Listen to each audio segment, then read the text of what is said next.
Tersangka atau terdakwa dikhawatirkan melarikan diri. Tersangka atau terdakwa dikhawatirkan akan merusak atau menghilangkan barang bukti. Tersangka atau terdakwa dikhawatirkan akan melakukan lagi tindak pidana. Korupsi merajalela. Hai guys, dari Jabgadang Bukit Tinggi bersama prajurit-prajurit TNI yang sangat gagah perkasa. Saya sampaikan, tonton terus video ini sampai akhir agar tidak gagal paham. Assalamualaikum warahmatullahi wabarakatuh. Salam Indonesia Jaya. Saudara-saudariku sebangsa, setanah air, dan saudara Indonesia dimanapun berada, berjumpa lagi dengan saya, Kapten Indonesia Oktobredi SH, di program Kapten Indonesia Show yang sangat inspiratif, informatif, aspiratif, motivatif, yang bercita-cita ingin mewujudkan rakyat Indonesia yang melek politik dan melek hukum. Kenapa kita harus melek politik? Agar tidak ada satupun rakyat Indonesia yang menjadi korban politik di negeri kita yang sangat demokratis ini. Dan kenapa kita harus melek hukum?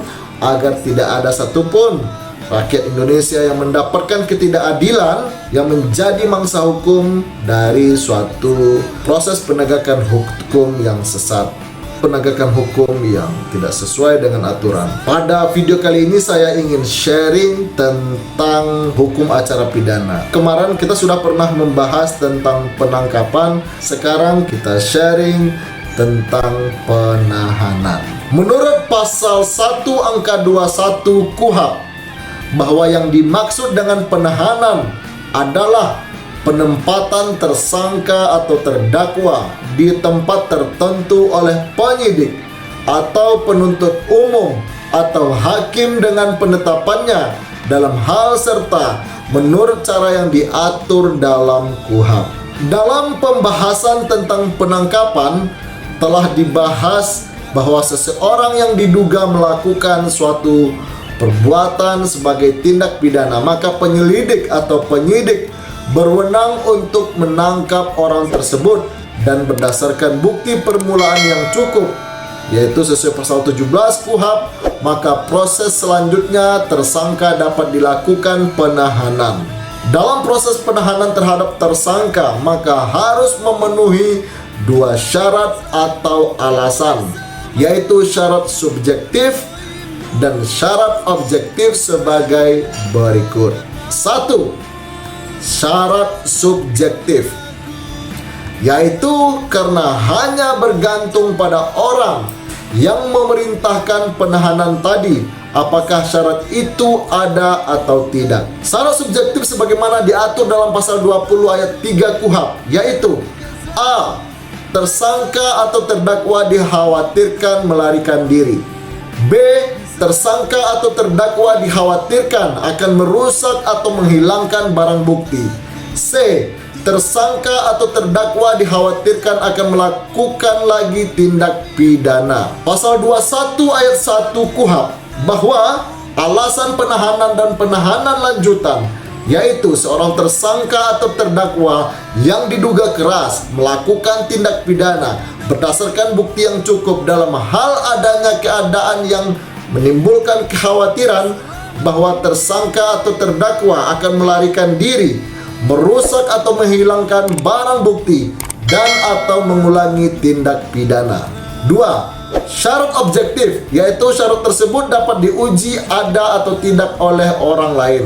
Syarat objektif sebagaimana diatur di dalam pasal 21 ayat 4 KUHP, bahwa penahanan tersebut hanya dapat dikenakan apabila tersangka atau terdakwa melakukan tindak pidana atau percobaan maupun pemberian bantuan dalam tindak pidana tersebut dalam hal A. Tindak pidana itu diancam dengan pidana penjara 5 tahun atau lebih. B.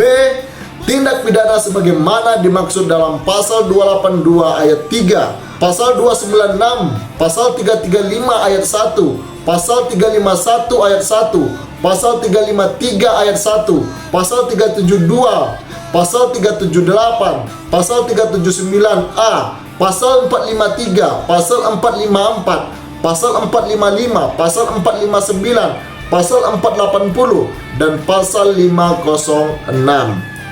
Rechten Ordonansi atau pelanggaran terhadap ordonansi bea dan cukai terakhir diubah dengan tak tersebutlah tahun 1931 nomor 471, yaitu pasal 25 dan pasal 26. Undang-Undang RI nomor 22 tahun 1997 tentang narkotika, yaitu pasal 85, 86, 87 dan pasal 88. Undang-Undang Tindak Pidana Imigrasi atau Undang-Undang Nomor 8 DRT tahun 1955, Lembaran Negara tahun 1955 Nomor 8, yaitu pasal 36 ayat 7, pasal 41, pasal 42, pasal 43, pasal 47 dan pasal 48 Undang-Undang Nomor 9 tahun 1976 tentang narkotika. Itu tadi yang menjadi syarat objektifnya. Semoga dengan menonton video kali ini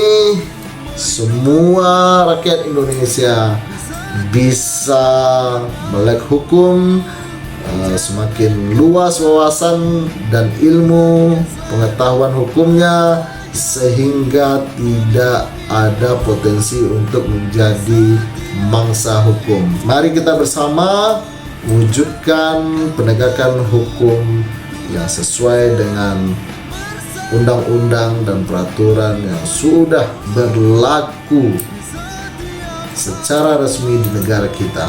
Terima kasih sudah menonton video saya. Jangan lupa tonton juga video-video yang lain, dan tentunya jangan lupa subscribe, like, komen, dan share video-video saya.